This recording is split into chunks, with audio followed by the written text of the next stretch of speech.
Yung latest update as of 5 a.m. sa binabantayan pa rin nating bagyo na si Super Typhoon Nando na may international name na Ragasa.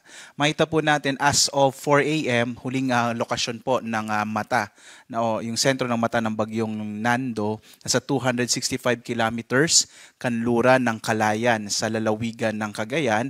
Taglay niya yung pinakamalakas na hangin nasa 185 kilometers per hour malapit sa gitna, pagbugso na sa 230 kilometers per hour. Mapapansin po natin humina po or bahagyang humina yung bagyong Nando bagamat nasa super typhoon category pa rito as we speak.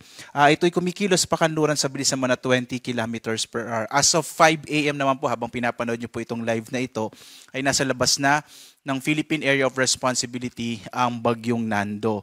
Samantala, patuloy pa rin yung pag-ira ng southwest monsoon kaya malaking bahagi pa rin ng Luzon kasama yung Kabisayan ay makararanas ng medyo maulap na kalangitan na may kalat-kalat na mga pag-ulan, pagkilat, pagkulog. Sa mga kababayan natin sa Mindanao, ang inaasahan natin ay mga isolated rain showers and thunderstorms lalo na sa hapon hanggang sa gabi. Samantala, minomonitor pa rin natin itong low pressure area na maaring pumasok po ng Philippine Area of Responsibility ngayong araw. At sa kasalukuyan, naka-high chance, ibig sabihin malaki na yung posibilidad na ito ay maging bagyo within 24 hours. So posible po ngayong araw, earliest po today, latest po by tomorrow, early morning, may magiging bagyo itong binabantayan nating low pressure area. At kung sakaling maging bagyo po ito, tatawagin po itong Opong.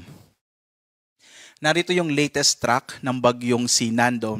Sa ngayon nga po, nasa labas na ito ng Philippine Area of Responsibility. By tomorrow, nasa 475 kilometers ito kanluran ng Basco sa Batanes.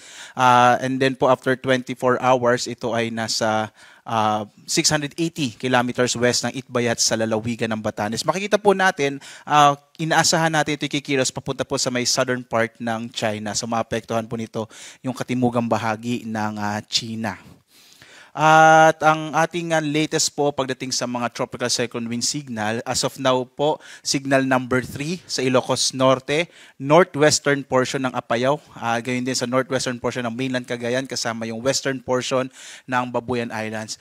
Kahit po nasa labas na ng Philippine Area of Responsibility ang bagyong Nando, posible pa rin na may mga lugar na kung saan nakataas yung tropical cyclone wind signal sapagkat malaki din naman po yung bagyo, so posible pa rin na yung mga kaulapan na dala nito ay magdala pa rin ng mga pagbugso ng hangin at malalakas din ng mga pag-ulan. Samantala, signal number 2 sa Batanes, nalalabing bahagi ng Babuyan Islands, northern and central portion ng Cagayan, nalalabing bahagi ng Apayao, kasama rin yung Abra, Kalinga, western portion ng Mountain Province, northern portion ng Benguet, Ilocos Sur at northern portion ng La Union. Signal number 1 naman sa nalalabing bahagi ng Cagayan, kasamang Isabela, Quirino, Nueva Vizcaya, gayon din northern central portion ng Aurora, the rest of Mountain Province, Ifugao, rest of Benguet, the rest of La Union, Pangasinan, northern portion ng Zambales, northern and central portion ng Tarlac at ang northern and central portion ng Nueva Ecija. Yung susunod po na update natin as of 11, mamaya pong 11 a.m., posible pong mabawasan na significantly yung dami ng mga lugar na may tropical cyclone wind signal. But again po, kahit po nasa labas na ng Philippine Area of Responsibility, posible pa rin yung mga ilang lugar na may nakataas po na tropical cyclone wind signal. Mag-ingat pa rin po yung mga kababayan natin, lalong-lalo na sa mga lugar kung saan nakataas pa rin ang signal number 3, signal number 2, posible pa rin yung mga pagbugso ng hangin na dala ng bagyong si Nando. Samantala, so ito po yung hangin. Pagdating po sa ulan, sa dami ng ulan, ine-expect pa rin natin ang mga malalakas na mga pag-ulan, lalong-lalo sa may area ng Ilocos region. Posible pa rin yung moderate to heavy rains, particular na sa nalalabing bahagi, kasama po yung Cordillera, nalalabing bahagi ng Ilocos region, sa Cagayan.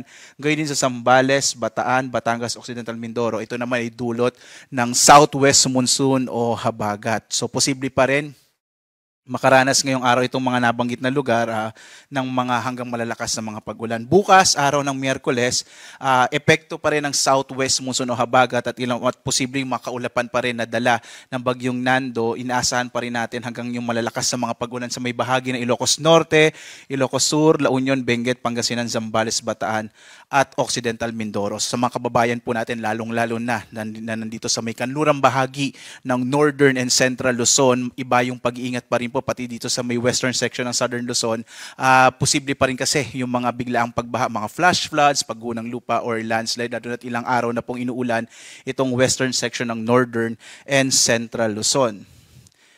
Posible pa rin po no, ngayong araw, sa September 23, yung mga pagbugso ng hangin sa malaking bahagi ng ating bansa, dulot po ng southwest muson o habagat. Sa mga susunod na araw, posibleng medyo mabawasan na po yung mga lugar na may mapagbugso po ng hangin, dulot po ng hanging habagat. Sa ngayon po, may nakataas pa rin tayong gale warning sa mga baybayin ng Northern Luzon. Makikita po natin sa may area ng Ilocos Region at gayon din dito sa may Cagayan. Nabawasan na po yung mga lugar na may gale warning at medyo bumaba na rin yung inaasahan natin na taas ng alon ng karagatan. Bagamat mag-ingat pa rin po dito sa mga lugar na kung saan nakataas yung ating gale warning sa seaboards ng Northern Luzon. Delikado pa rin maglayag yung mga maliit sa sakyang pandagat at mga malilit na mga bangka sa mga baybayin po ng Hilagang Luzon dahil inaasahan pa rin natin yung malalaking pag-alon. Ito po ay dulot pa rin ng bagyong si Nando.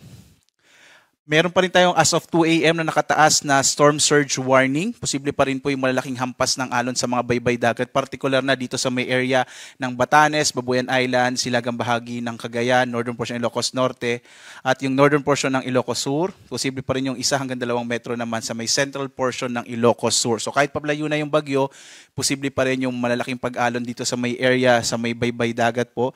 Posible pa rin magkaroon ng mga daluyong, no? Kaya iba yung pag-iingat pa rin po. Hanggat maaari ngayong araw, iwasan nyo muna pong pumunta sa mga beach, ng mga nabanggit na lalawigan dahil nga posible yung maging delikado po dulot po ng daluyong o storm surge. Ito yung malalaking alon ng karagatan na maaring umabot po sa mga baybay dagat.